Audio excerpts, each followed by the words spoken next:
Sheikh Imran Hosein, it's Friday the 8th of February. The world seems on fire, and there's a lot happening in Tunisia, Egypt, Syria. Can you bring us up to date? Give us some perspective. Since last we spoke, Morris, the events in Mali are now emerging as we suspected that it would. One more time, Muslims who are of the Salafi or the Wahhabi branch or sect of the faith have been taken for a ride. They were armed, they were trained, they were financed, and they were sent on this expedition, this fishing trip into northern Mali. They were portrayed as Islamic militants. In other words, the image of Islam which is being portrayed is one which should terrify the rest of the world. That if this kind of people were to take over the world, what great danger would there be for mankind? And when they had beaten their drums sufficiently, then a compliant president of Mali turned to France, as perhaps was prearranged. And France was able to intervene, and the white man came to save Africa. And so colonialism was turned on its head. And now Western civilization has been portrayed in a positive light for the rest of Africa. And the media is going to drum this into them, television and radio and newspapers, that had it not been for France, had it not been for the United States and other countries which intervened to help France, the implication or the result would have been that the menacing face of Islam would have established itself in Mali. And that would have been a precursor for what would have come for many other countries in Africa. This kind of a portrayal of Islam is absolutely essential for Israel. If Israel is to wage the wars that I've been saying for so long, that Israel will have to wage, if Pax Judaica is to replace Pax America, Israel will want a casus bellum. Israel will want to be able to wage her great wars and yet portray herself and portray the Western world that will be supporting it, NATO, as defenders of freedom and saviors of mankind from an Islam which is menacing mankind. So it was a propaganda bonanza, what has occurred in northern Mali. And once again, the Salafi version of Islam has been taken for a ride, and they have embarrassed us. They are people who have eyes and yet do not see. They have ears and yet do not hear. Not all of them, but these who have been at work in Libya. And as a result of their work and the intervention of their friend NATO, now the Libyan government is gone and NATO is in control, essentially in control, in Libya. And they're doing the same thing. I call them Dajjal's warriors. They're doing the same thing in Syria. These are people who are being nurtured, they're being financed, they're being trained, they're being armed to act as guinea pigs to fight NATO's war for NATO and to advance the agenda that Israel is advancing, so that Israel can wage her wars tomorrow to save the world from Islam. That's my initial analysis of the events of northern Mali. The second thing that is important is that the war in northern Mali has already spilled over into Algeria. while Algeria has not been a model state, the government of Algeria has not been a model government. It has been complicit in many things, of which Pakistan is also complicit, and Egypt is also complicit, in renditions, for example. Yet the government of Algeria and the people of Algeria have shown themselves to have a certain kind of independence and a certain kind of originality of thinking. And they have not been camp followers of the Zionists, not Algeria. And Algeria has been courageous enough to establish a friendly relationship with Iran. Algeria is taking a chance in doing this, pursuing this independent policy and not being a camp follower of the Zionists. And that is that she exposes herself to be targeted. And this is what's now happening. And I think many, many Algerians recognize that the next target is Algeria. But I am hopeful. I'm hopeful that the land and the people who fought France and fought France courageously until France had to withdraw, battered and beaten, France had to withdraw. Such a people are not likely to allow themselves to be recolonized so easily. And so the Western world has a fight on its hands if it seeks to use the events in northern Mali as a toehold with which to enter into Algeria, to destabilize Algeria, and to impose once again a neo-colonial regime on Algeria. It's a huge country logistically, Algeria. I don't know how it could monitor its borders. It also has been accused of assisting France in this onslaught on Mali, and it's even been accused of giving France the money to wage the war. The President Hollande was in Algeria 2 weeks before the war started.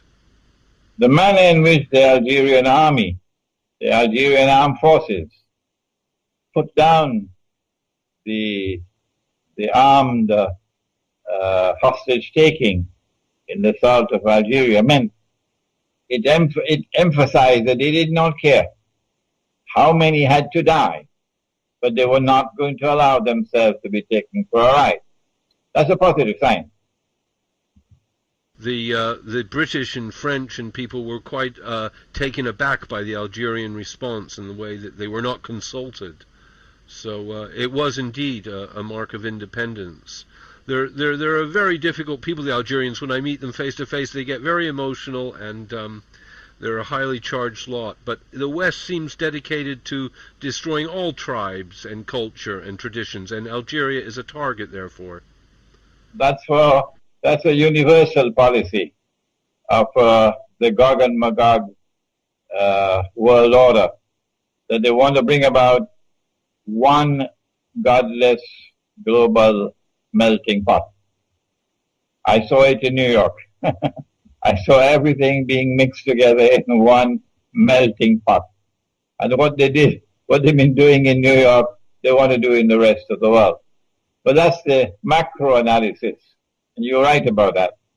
But I say to you, Boris, that I am myself surprised that I get more emails from Algeria than from any other Arab country. I was educated in Islam in Pakistan and for 1 year in Egypt. I've never visited Algeria. I've lived in Pakistan for about 12 years. I've lived in Egypt for 1 year. I've never set foot in Algeria. And yet I seem to be gaining more and more popularity in Algeria. I was just interviewed by Algérie Patriotic, I think is the name of the journal.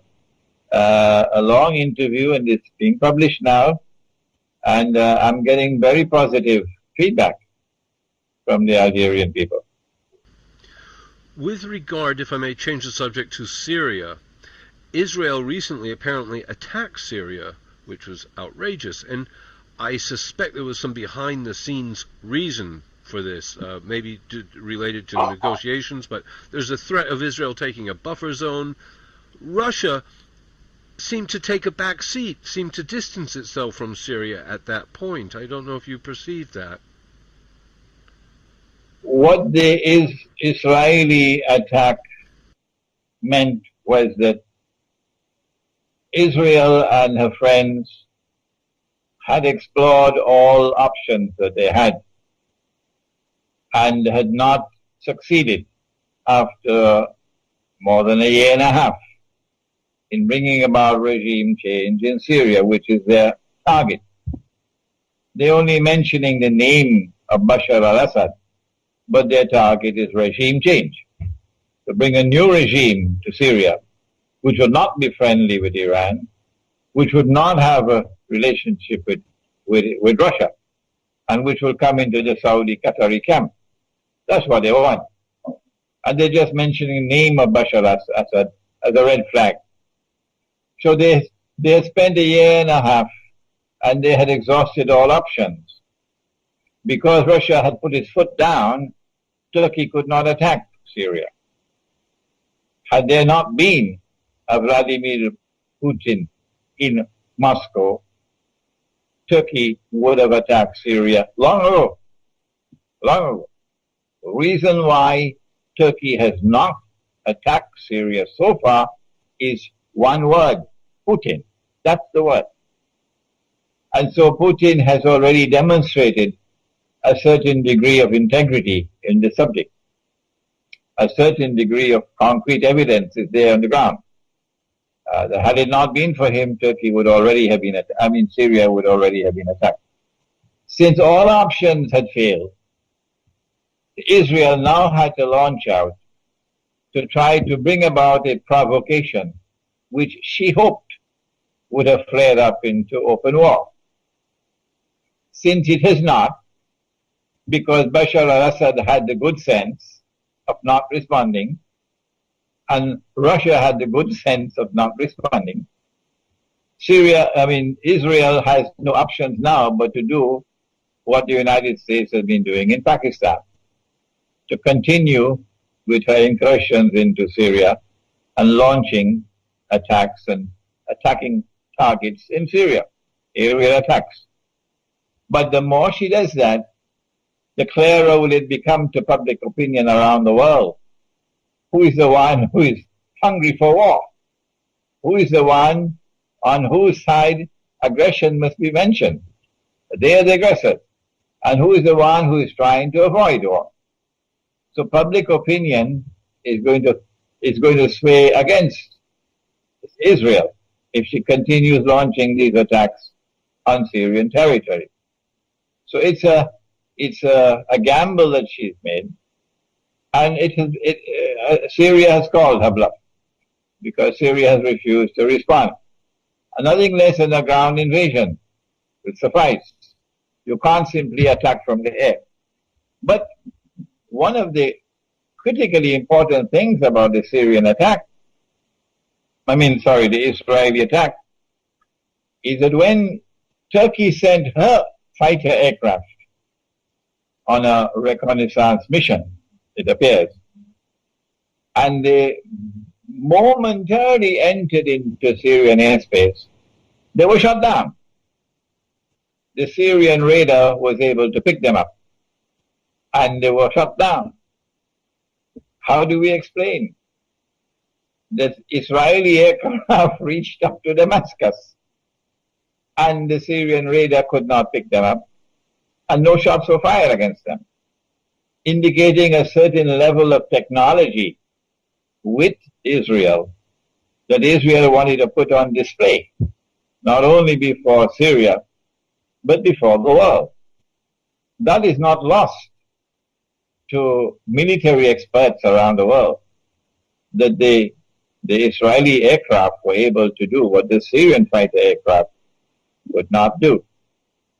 I believe that eventually they're going to lose patience, and they're going to try to make a deal with Putin. I mentioned this previously, that perhaps Obama would say to Putin, if you stay out, we stay out. Let them fight. But if you enter, we will enter, and then we risk nuclear war. So the ball will be in Putin's court. And then Turkey will attack. This is my prognosis, Maurice, that we are looking at some time in the not too distant future when they have lost all patience. We're looking to a Turkish attack on Syria. And then the whole world will turn to Putin to see how he's going to respond. My bet is that Putin understands that what they want to do is not to rule Syria, but to rule Russia as well.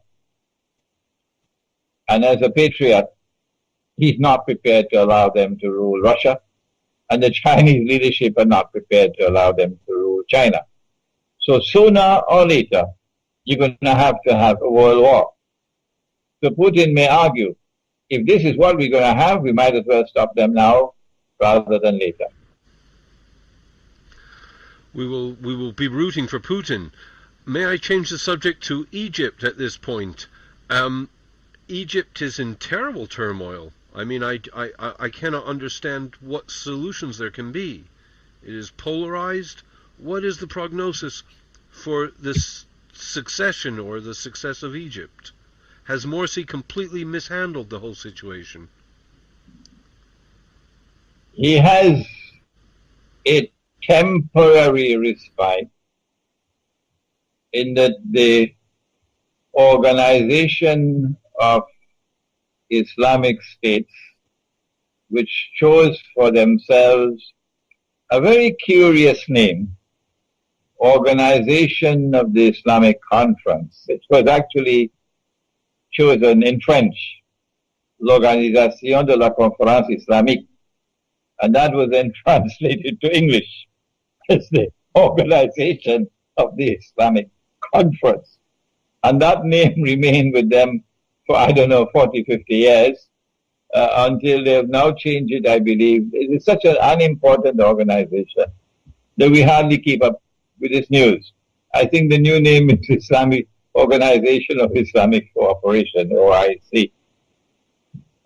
This organization met in a summit conference in Cairo over the last few days.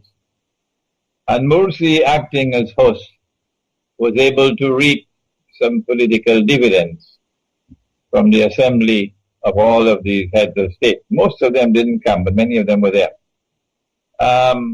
And it raised his prestige. But I think it was only a temporary respite. And that once the conference is over, the conference just ended, and the guests have returned to their homes, then the Egyptian people are going to be back again on the streets, venting their rage and their righteous indignation, and I fully support them. I fully support them.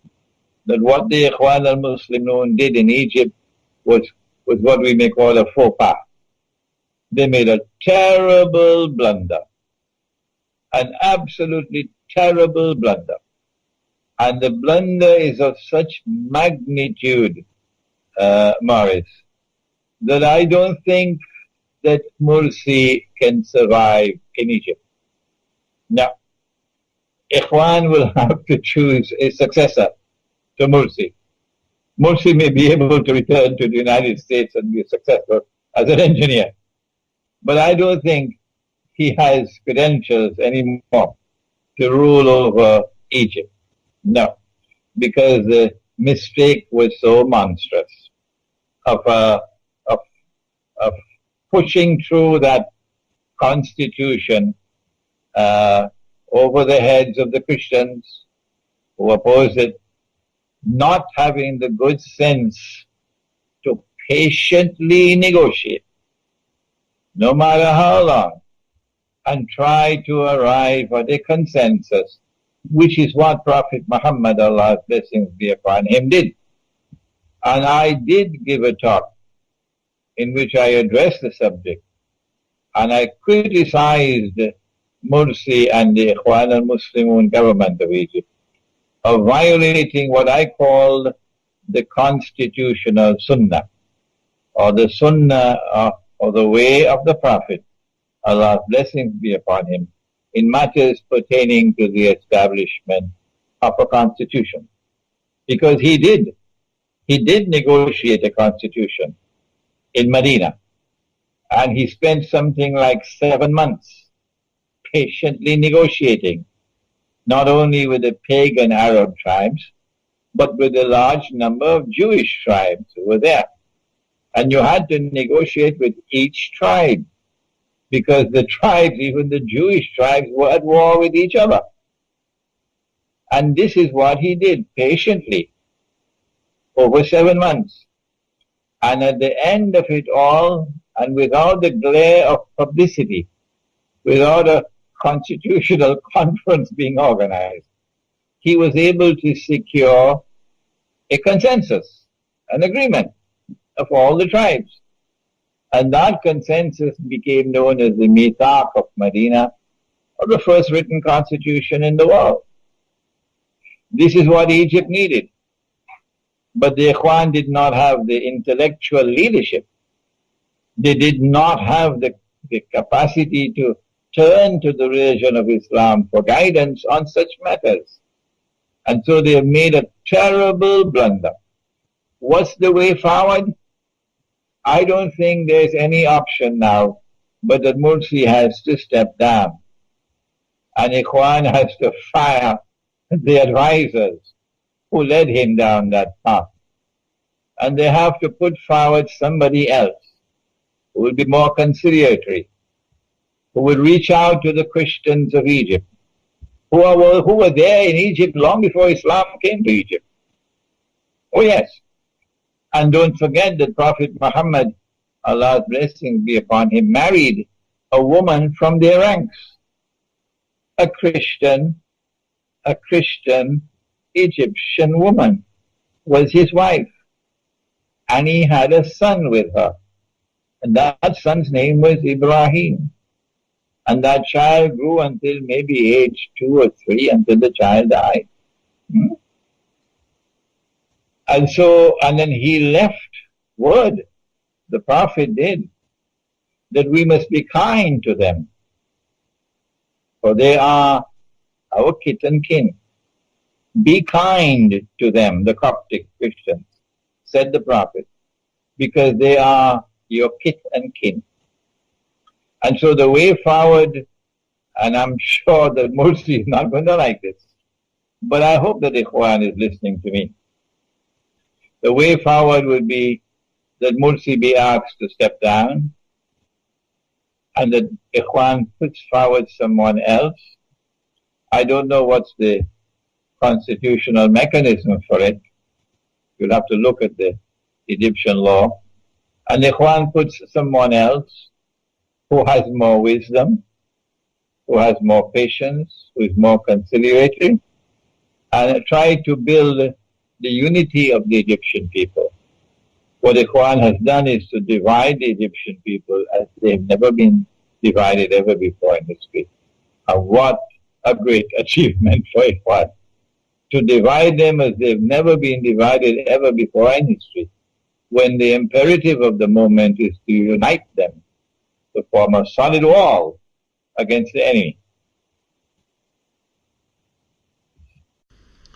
I was speaking earlier about the organization of the Islamic Conference, the OIC.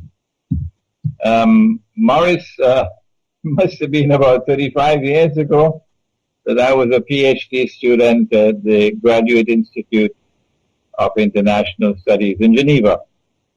And I chose this as my doctoral thesis, the OIC, post-Caliphate Islam and the search for a new Islamic public order and international order through the OIC, the Organization of the Islamic Conference. At the time when I was working on that thesis, I had no knowledge of Islamic eschatology. No. And it took me 30, 40 years to be able to acquire sufficient command of the subject of Islamic eschatology. And so the initial view that I had of that organization it has now been, I have now been able to look at it far more seriously than I did at that time. The spectacle that occurred in Cairo over these last few days should disturb us.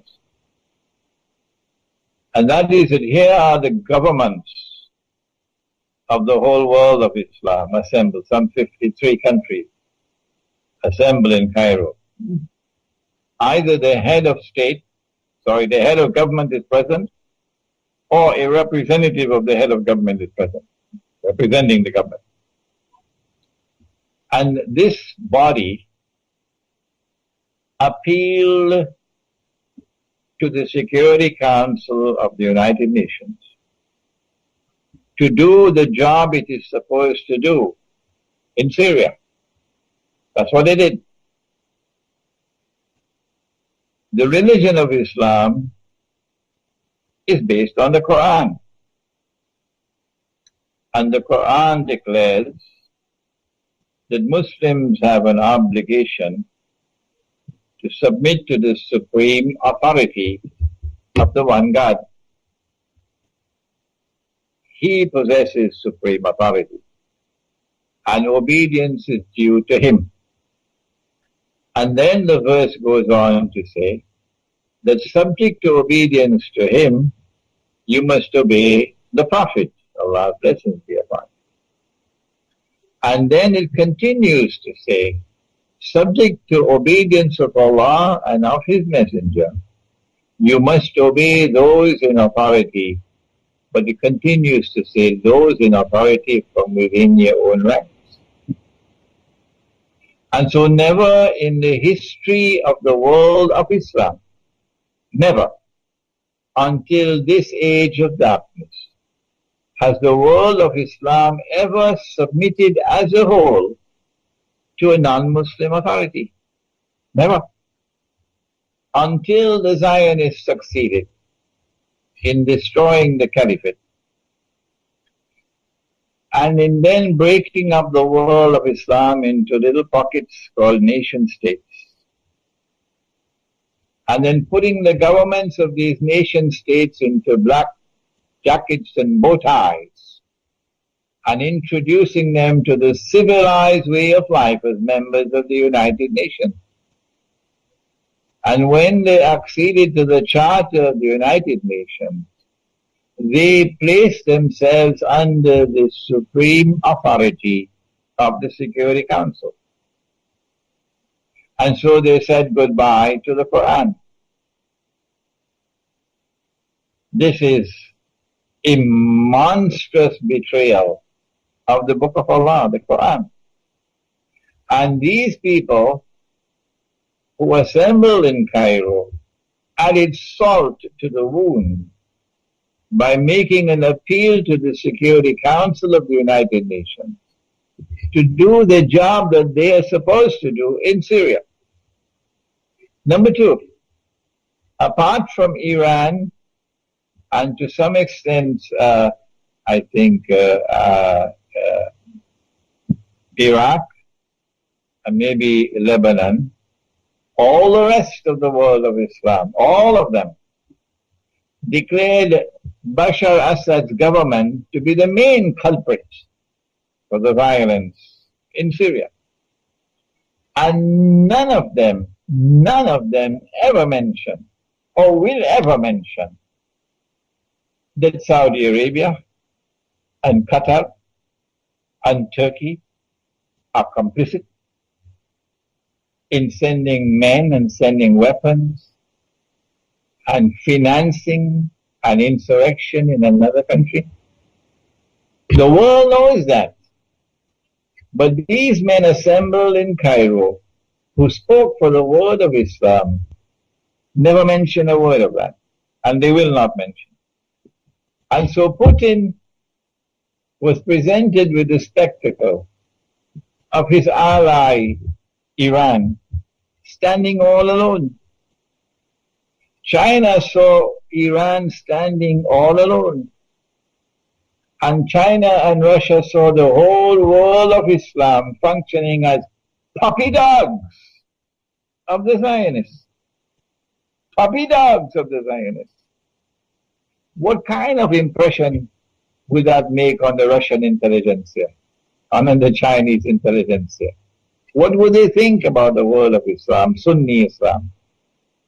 But on the ground, the Muslim peoples do not share the views of their governments. But they don't have a means to express that view of their government, of their view on the subject of Syria, for example. And there's considerable resentment against Saudi Arabia in the world of Islam. Considerable hostility for Saudi Arabia in the world of Islam. I would like to recall, for the benefit of our listening and viewing audience, Morris, that in 1990, when Saddam Hussein walked, they said, "Will you walk into my parlor?" Said the spider to the fly. And Saddam got the green light and he walked into Kuwait. They set a trap for him and he walked into it.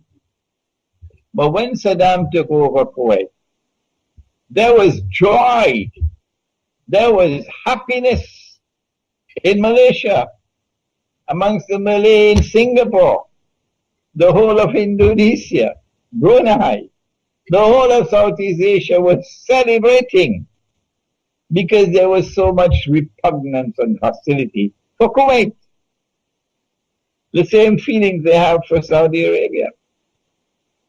And I have absolutely no doubt that when Israel begins her wars, which I know it's coming, they're coming, and she attacks Pakistan and Iran and Syria and Egypt and so on, you will find the Muslim peoples around the world rising up in great anger, great hatred. Little Israel, that is Singapore, is going to have the mother of all problems when Israel comes out from behind the curtain. And so the sentiments of the people are variant with the position of the governments. And it is I thank you that I get this opportunity through this interview to send a message, if it reaches, to the Russian intelligentsia, to the Russian government, to the Chinese intelligentsia, to the Chinese government. They do not be fooled by what happened in Cairo. These are only the so-called leaders of the world of Islam who all have to bow down before the Zionists. But they do not represent the views of the Muslim people. You mentioned Iran as standing alone. I assume it did not vote for this reference to go to the Security Council, and also Iran seems to have a lot of influence on Morsi and the Ikhwan. Is that the case? No, that's the window dressing. That's the window dressing. No. Morsi is very firmly in the Hillary Clinton camp. They can't move out of that camp. They must have made a deal with Washington to be able to get to where they are today. And there's no way they can get out of that embrace. No. So they can try whatever they want with Iran, making a visit to Iran or getting Iran to visit. It doesn't change the ground, the reality. The reality is that Egypt is in this camp. And Egypt cannot move out of this camp to form any kind of a rapprochement with Iran. No. And you said that Iran stood alone. I presume it did not agree to the vote to go to the UN. It expressed reservations on the vote concerning Syria. And I know that Iraq also did, and a third state, perhaps Lebanon. All three of whom have a Shia majority.